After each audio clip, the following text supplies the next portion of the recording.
What's something your parents never let you do that everyone else could? My parents never let me go to sleepovers. Like ever. Not once in my entire childhood. And it wasn't just a casual rule. It was this weird hill they would absolutely die on. I grew up in the super average suburban neighborhood where sleepovers were basically the currency of childhood social life. Everyone was always sleeping at someone's house for birthdays or just random weekends. But whenever I got invited, it was always the same answer. You can go until 9 p.m., but then we'll pick you up. My parents had this whole system where they'd show up at whatever friend's house right at 9 p.m. sharp, no exception. I remember being at Rose's birthday party in 5th grade, and my dad literally standing in their living room while all the other girls were setting up sleeping bags. Rose's mom tried to convince him I could stay, saying she'd keep an eye on us, but he just smiled that weird tight smile and said, "Family policy." Like that explained everything. The worst part wasn't even leaving the parties early. It was having to explain to everyone why I was leaving. Kids would be like, "But why can't you stay?" And I never had a real answer. I made up stuff about having to feed our dog in the morning. We didn't have a dog, or that I had early swim practice. I didn't swim. The embarrassment was crushing TBH. I tried everything to change their minds. I begged, I cried, I made PowerPoint presentations about the developmental benefits of peer socialization. Yes, I was that kid, LOL. I even got my friends' parents to call mine and personally vouch for their supervision. Nothing worked.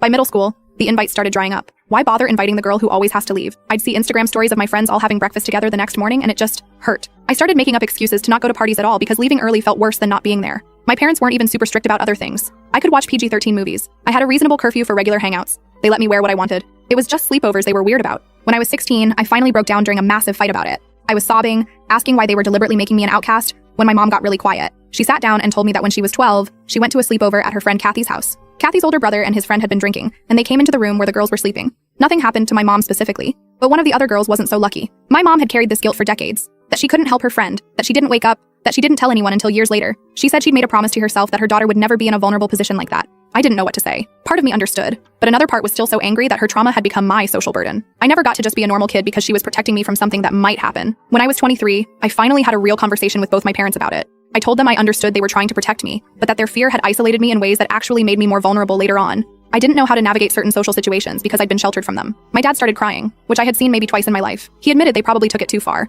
but said the thought of something happening to me at someone else's house where they couldn't protect me was unbearable.